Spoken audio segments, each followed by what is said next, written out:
விரதத்துக்கும் தியானத்துக்கும் புண்ணியம் கிடைக்கும். மனசை ஒருநிலைப்படுத்தணும்னு சொல்லும் போது எனக்கு ஒரு கோயில் ஞாபகத்துக்கு வருது. புதுக்கோட்டைக்கு பக்கத்துல ஆவுடையார் கோயில் ஒரு கோயில். அந்த ஆவுடையார் கோயில் உள்ள யோகாம்பிகையை தரிசனம் பண்றதுல ஒரு சிறப்பு அம்சம் இருக்கிறது. என்னவென்றால் யோகாம்பிகையை சாதாரணமாக கதவை திறந்து கொண்டு தரிசனம் பண்ண முடியாது. அந்த கோயிலில் உள்ள சுவரிலே ஒரு 40 துவாரங்கள் இருக்கின்றன. அந்த 40 துவாரங்கள் வழியாகத்தான் யோகாம்பிகையை பார்க்க முடியும். ஒரே நேரத்தில் 40 துவாரங்கள் வழியாக பார்க்கவும் முடியாது. ஒவ்வொரு துவாரங்கள் வழியாக உற்று கவனிக்க வேண்டும்.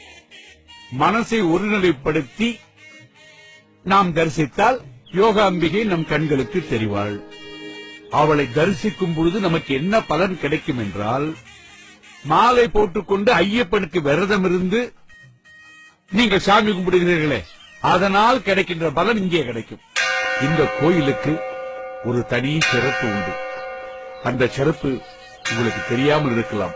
இப்பொழுது கூறுகிறேன். காசியை விட வீசம் பெரிது இந்த ஆலயத்துக்கு. அதாவது காசி விஸ்வநாதரை விட இங்கு இருக்கின்ற சிவபெருமானுக்கு ஒரு மகத்துவம் உண்டு, தனி சிறப்பு உண்டு. ஏனென்றால் இங்க உள்ள சிவபெருமானுக்கு உருவ வழிபாடு கிடையாது. ஆத்மாதான் சிவன். மாணிக்க வாசகர் பாண்டிய மன்னரிடம் மந்திரியாக இருந்த பொழுது குதிரை வாங்க கொடுத்த பணத்தில் கட்டியதுதான் இந்த கோயில். இந்த ஊருக்கு திருப்பெருந்துறை என்ற பெயரும் உண்டு.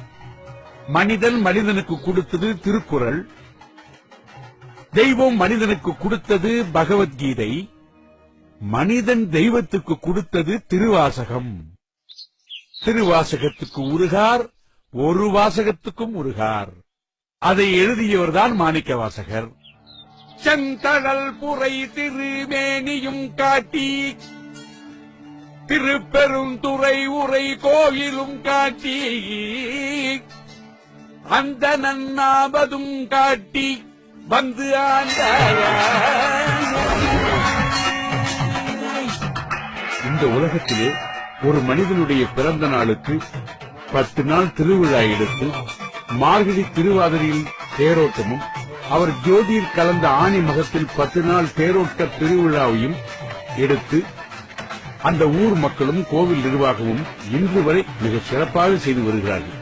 மண்ணுக்கு திருவாரூர், நீருக்கு திருவானைக்கால், தீக்கு திருவண்ணாமலை, வலிக்கு திருக்காலகத்தி, வெளிக்கு தில்லை, ஞாயிறுக்கு திருச்சி, திங்களுக்கு மதுரை, உயிருக்கு திருப்பெருந்துறை. திருக்கைலாயத்திற்கு செல்ல முடியாதவர்கள் திருப்பெருந்துறையில் உள்ள பஞ்சாட்சர மண்டபத்தை 3 முறை வலம் வந்தாலே போதும். திருக்கைலாயத்திற்கு சென்ற பலன் இங்கு கிடைக்கும். மனிதனும் தெய்வமாகலாம் என்பதற்கு மாணிக்க வாசகர் ஒரு உதாரணம். ஒரு பக்தனை கடவுளாக நினைத்து தேரில் அமர்த்தி திருவீதி உலா வர வைப்பதும் இந்த ஊர்தான்.